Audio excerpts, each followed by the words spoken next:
Hello everyone, welcome back to channel. आज हम एक बहुत डेंजरस और लेज़र नोन वायरस के बारे में जानेंगे जिसका नाम है हेंटा वायरस। ठीक है, ये बहुत ही ट्रेंडिंग टॉपिक है। न्यूज़ में आप लोगों ने देख ही लिया होगा कि हेंटा वायरस के बारे में कि हेंटा वायरस फैल रहा है। ठीक है, क्या ये कोरोना वायरस की जैसा ही क्या ये इफ़ेक्ट करेगा हम लोगों के ऊपर।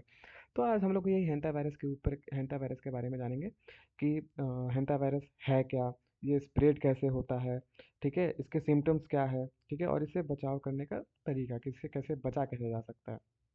ठीक है, तो सबसे पहले हम लोग जानेंगे कि हेंटा वायरस है क्या। ठीक है, व्हाट इज़ हेंटा वायरस। तो हेंटा वायरस बेसिकली वायरसों का एक ग्रुप है जो मेनली रोडेंट यानी रैट्स और माइस में पाया जाता है।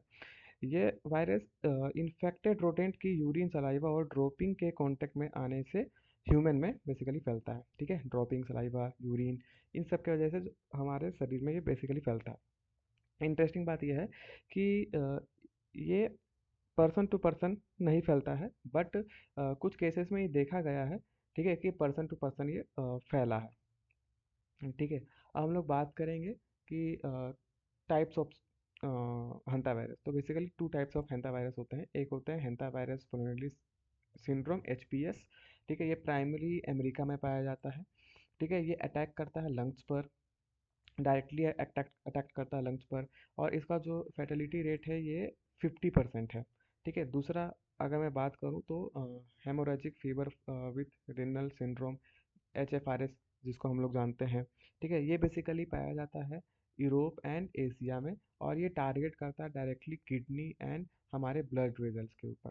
ठीक है, और हमारा जो ये जो डिजीज़ है कितनी डेंजरस होगी, ये वायरस के स्ट्रेन पर डिपेंड करता है कि वायरस का स्ट्रेन कितना स्ट्रांग है। ठीक है, उस चीज़ पे ये डिपेंड करता है। तो अब हम लोग बात करते हैं कि ट्रांसमिशन के बारे में जानेंगे। ठीक है, कि आखिर ये फैलता कैसे है।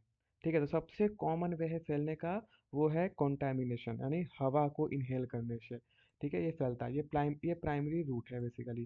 तो हम लोग इनहेल ब्रेथ करते हैं डस्ट डस्ट पार्टिकल्स, तो वो उसमें बेसिकली ये इन्वॉल्व होते हैं। वो मिले हुए रहते हैं, यूरिन ड्रॉपिंग और नेस्टिंग मेटल उसमें मिले हुए रहते हैं, जिसकी वजह से जब हम लोग सांस लेते हैं तो हमारे डायरेक्टली बॉडी में चले जाते हैं। दूसरा होता है डायरेक्ट कांटेक्ट। जब हमें जो रोडेंट बाइट कर ले, चाहे स्क्रैच हो जाए, जिसकी वजह से ये हमारे डायरेक्ट बॉडी में जाते हैं।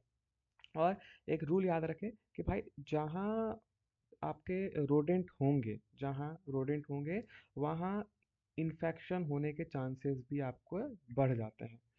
ठीक है, अब हम लोग जानेंगे कि एचपीएस के सिम्टम्स के बारे में जानेंगे। जैसे कि अभी हम लोगों ने देखा कि जो दो तरह के हमारे हंटा वायरस होते हैं, तो एक होते हैं एचपीएस, एक होते हैं एचएफआरएस। तो एचपीएस के सिम्टम्स के बारे में अगर हम लोग थोड़ा सा जान लें कि एचपीएस, तो अर्ली स्टेज में बेसिकली हम लोगों को थोड़ा सा फटीग होने लगता है, हम लोग को फीवर होता है, मसल्स में पेन आने लगता है। तो ये सब हमारे अर्ली अर्ली फेज होते हैं जिसके हमको सिम्टम्स मिलते हैं। ठीक है, अगर हम लोग तो सही समय पे इसको इलाज ना करवाएं, डॉक्टर से ना चेकअप करवाएं, तो आगे जाके हम लोगों को काफ़ी प्रॉब्लम क्रिएट होता है। ठीक है, हमारे हमको कफिंग होता है, ब्रेथनेस में प्रॉब्लम, सांस लेने में प्रॉब्लम होता है, हमारे लंग्स में फ्लूइड भरने लग जाता है। ठीक है, हमारे चेस्ट पेन होने लग जाता है। तो ये बेसिकली सिम्टम्स है, एचपीएस सिम्टम्स। दूसरा है एचएफआरएस। इसका क्या सिम्टम्स है, तो इसका भी वही सिम्टम्स है कि हमको हेडेक होने लगता है। ठीक है, बैक एंड एब्डोमिनल पेन होता है, फीवर होता है। ठीक है, ये ब्लड हमको हमारे जो विज़न होते हैं वो ब्लर होने लग जाते हैं। तो ये इनिशियल फेज में हमारे सिम्टम्स होते हैं। ठीक है, और लेटर स्टेज में अगर मैं बात करूँ तो हम लोगों को लो ब्लड प्रेशर होने लगता है, एक्यूट शॉक लगता है, इंटरनल ब्लीडिंग होता है, किडनी फेलियर हो सकता है। तो ये बहुत ही डेंजरस है दोस्तों, इसीलिए इससे प्रिवेंशन बहुत ज़्यादा ज़रूरी है। ठीक है, अब मैं बात करता हूँ द अनसीन डेंजर्स। ठीक है, अनसीन डेंजर्स क्यों, क्योंकि ये बेसिकली फैलते कैसे हैं, ये माइक्रोस्कोपिक पार्टिकल्स के वजह से फैलते हैं जो रोडेंट से निकलता है, जो रोडेंट के एक्सट्रिया यानी जो मल होते हैं उससे निकलता है, और ये इनविजिबल होते हैं, इसको ना लोग देख सकते हैं, ओडोलनेस होते हैं। ठीक है, और जब हमारे शरीर में जब ये चले जाते हैं बाई ब्रीथिंग या बाई डायरेक्ट कांटेक्ट, तो ये हम लोगों को काफ़ी नुकसान करते हैं। ठीक है, अब बात करता हूँ हम लोग कि ग्लोबल बर्डन। ठीक है, ग्लोबल बर्डन। तो वर्ल्ड लेवल पर हर साल लाखों लोग इस वायरस से अफेक्ट करते हैं। एच एफ आर जो है मोस्टली एशिया में पाया जाता है। ठीक है, ये मोस्टली एशिया यूरोप में पाया जाता है और स्पेशली चाइना में बेसिकली ये पाया जाता है। ठीक है, वहीं अगर मैं बात करूँ एच पी एस वायरस का, तो ये बेसिकली अमेरिका में पाया जाता है। ठीक है, ये ज़्यादा तो नहीं पाया जाता है, लेकिन ये डेंजरस इसलिए हो जाता है क्योंकि इसका जो फर्टिलिटी रेट है वो काफ़ी ज़्यादा, डेथ डेथ रेट जो है वो काफ़ी ज़्यादा है। ठीक है, तो इसलिए काफ़ी ये ज़्यादा प्रॉब्लम क्रिएट करता है। ये ज़्यादा पाए जाते हैं आपके एशिया एंड यूरोप में। ठीक है, ये अमेरिका में पाए जाते हैं। ठीक है, और ये डेंजरस इसलिए हो जाता है क्योंकि इसका जो फर्टिलिटी, इसका जो डेथ रेट है वो ज़्यादा खतरनाक होता है। अब हम लोग बात करते हैं कि प्रिवेंशन, कि बचा कैसे जाए।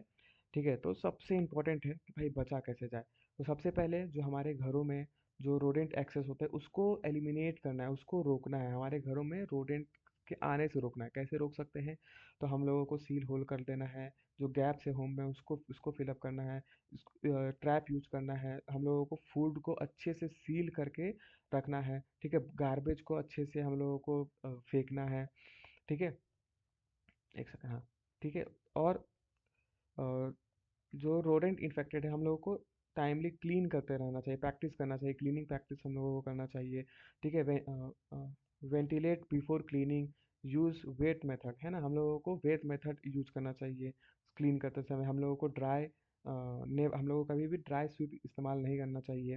ठीक है, तो ये सब चीज़ें हैं जो हम लोगों को बच के रख सकते हैं। हम लोगों को मास्क पहन कर रखना है, ग्लोव्स ग्लव्स पहन कर रख सकते हैं, जिसकी वजह से ये सब चीज़ों से हम लोग बच सकते हैं। अब मैं अगर मैं बात करूँ कंक्लूजन का, तो दोस्तों आज हम लोगों ने जाना कि हैंडा वायरस है, होता क्या है। ठीक है, ये बहुत ही डेंजरस जूनोटिक वायरस है जो कि रोडेंट के थ्रू स्प्रेड होता है। ठीक है, इसका कोई स्पेसिफिक क्योर नहीं है, लेकिन अर्ली ट्रीटमेंट और सपोर्टिव केयर लाइफ सेविंग हो सकता है। ठीक है, अवेयरनेस, रोडेंट कंट्रोल और सेफ क्लियरिंग हैबिट ही इसे बचने का बेस्ट तरीका है। अगर सिम्टम्स दिखे तो इमीडिएटली डॉक्टर से कांटेक्ट करें। ठीक है, और और stay inform, stay protected and stay safe रहे दोस्तों। धन्यवाद। आज का यही छोटा सा टॉपिक है और आप सभी से एक निवेदन है कि ये हमारा पहला वीडियो है। ठीक है, देश दुनिया, मैंने इस चैनल का नाम रखा है, ये मेरा पहला वीडियो है। हाँ, पता है कि इस वीडियो में बहुत चीज़ें अभी ठीक करने को है। ठीक है, मैं इस पे काम तो कर रहा हूँ, बट आप लोगों का सपोर्ट चाहिए ताकि मुझे मोटिवेशन मिल पाए।